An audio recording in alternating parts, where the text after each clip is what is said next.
안녕하세요. 효성중공업의 건설PU 도시정비팀 최종희 사원입니다. 제가 속해 있는 도시정비팀은 주로 재건축, 재개발 등 정비 사업을 진행하면서 수주를 하고 사업 진행을 하고 인허가 등 관련 절차를 진행하고 자금 관리를 하면서 영업을 하는 부서입니다. 일반 주택력과 다른 점은 도시정비 사업은 정비구역된 지정에 낙후된 지역을 다시 재개발하는 도시 재개발 정비 사업이고, 제한된 우리나라 토지 땅에서 앞으로의 향후 발전성이 높은 정비 사업이라고 할 수 있습니다. 팀 분위기는 저희가 주로 개인적으로 하는 업무가 아니고 팀원들과 함께 소통하면서 진행하는 일이기 때문에 굉장히 활발하고 커뮤니케이션이 많이 이루어지고요. 자기가 아니다 하는 거는 윗사람들도 존중을 해주기 때문에 그런 부분에서는 굉장히 자유로운 분위기라고 할 수 있습니다. 사무실에 출근할 때는 서류를 만들다거나 보고서를 작성을 한다거나 사업성 검토서를 만드는 등 서류적인 업무를 하고요. 그리고 유관부서들, 설계팀이나 공사팀, 다른 견적팀들과 함께하는 작업이 많기 때문에 업무 협의, 결제 보고 등 그런 일을 하면서 사무실 지내고, 외근을 나가거나 출장을 나갈 때는 주로 협력업체들, 그다음 조합, 업무 미팅이 있으면 그 미팅에 참석하기도 하고, 필요한 행사들이 굉장히 많거든요. 현장 설명회나 조합 총회, 이사회 등 필요한 행사에 참여하는 그런 역할을 하고 있습니다. 그냥 솔직하게 말씀드릴게요. 사실 처음에 건축 직무로 지원을 했지만 어떻게 하다 보니 영업 직무로 발령을 받았습니다. 근데 영업 직무로 발령을 받았을 때 제가 공부한 착공 이후에 건설 공법이라든지 그런 부분과는 완전히 다른, 착공 이전의 단계들, 사업시 인가를 받는다든지 관리처분 인가를 받는다든지 인허가적인 부분들, 그리고 법적 절차들, 그런 부분이 굉장히 새롭게 다가왔기 때문에 지금은 매우 흥미롭게 일을 하고 있고요. 매번 새로운 걸 배울 때마다 내가 성장한다, 새롭다, 그런 걸 좀 체감하는 편입니다. 일단 외근이 많고 출장이 많다는 거, 물론 업무 목적으로 출장을 가는 거이긴 하지만 가끔 사무실에서 답답할 때도 있잖아요.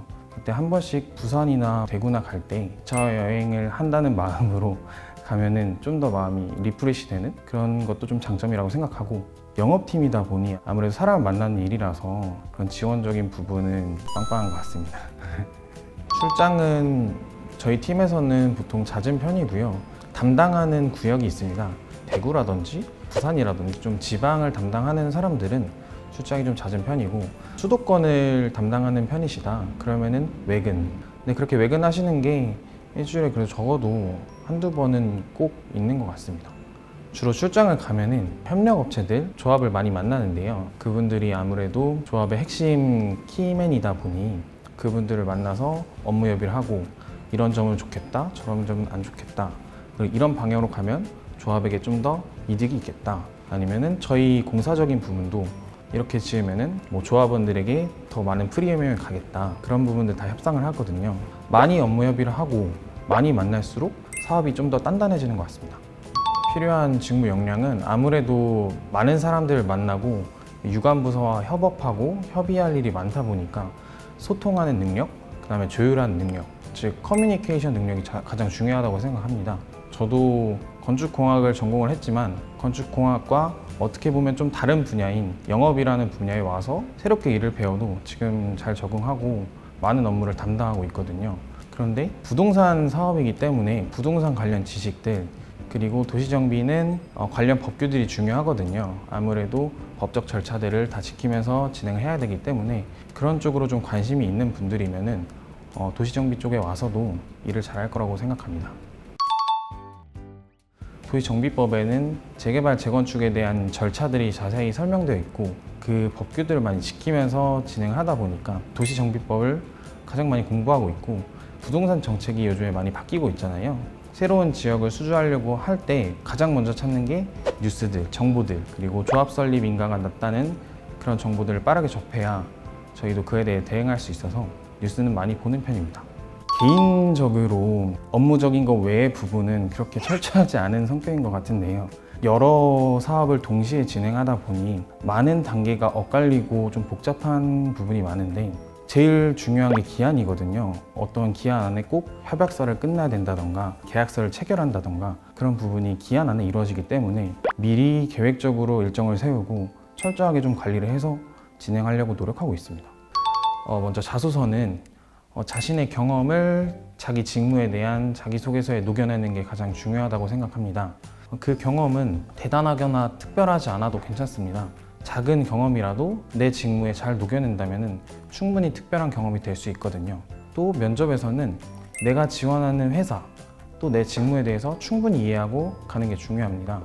내가 지원하는 회사가 어떤 사업을 하는지, 어떤 걸 중요하게 생각하는지 그런 거를 관심 있게 쳐다보면은 내가 어떻게 해야 이 회사에 맞는 인재상인지도 알 수 있거든요. 제가 면접을 진행을 했을 때 몇몇 사람들은 이 회사가 어떤 사업을 하는지도 모르고 지원을 하는 사람도 많더라고요.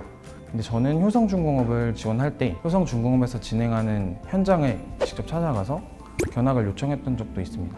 가서 동에 대한 설명도 듣고 공사를 하면 어떻게 토공사가 된다, 골조가 올라간다 그런 것도 설명을 들어서 이걸 면접 때 말씀을 드리니까 아 얘는 이것까지 해봤구나 라고 하시더라고요. 그게 굉장히 좋은 긍정적인 영향이었던 것 같습니다.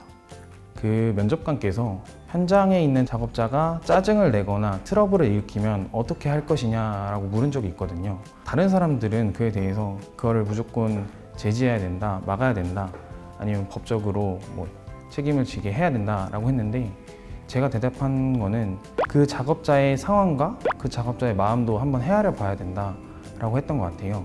제가 인턴 했을 때 그 인턴을 했던 과장님께서 가르쳐 주신 말인데 모든 사람들은 그 사람들의 마음에 어떠한 감정이 있을 것이다. 그 감정을 절대 뒤돌아보지 말고 마주하면서 그 사람들을 이해하면은 좀 더 일할 때 같이 협력할 때 수월하게 일이 될 것이다 라고 해서 저는 그 말이 가장 기억 남고 역지사지의 마음으로 그렇게 생각하려고 합니다. 취업은 1승이다 라는 말이 있습니다. 포기하지 않고 끝까지 하면은 반드시 언젠가는 1승을 할 수 있거든요. 포기하지 않고 끈기 있게 도전하는 것이 가장 중요하다고 생각하고 그렇게 한다면 반드시 현업에서 다시 만나뵐 수 있을 거라 생각합니다. 취준생 여러분들 포기하지 말고 반드시 1승을 이루시길 바랍니다. 화이팅!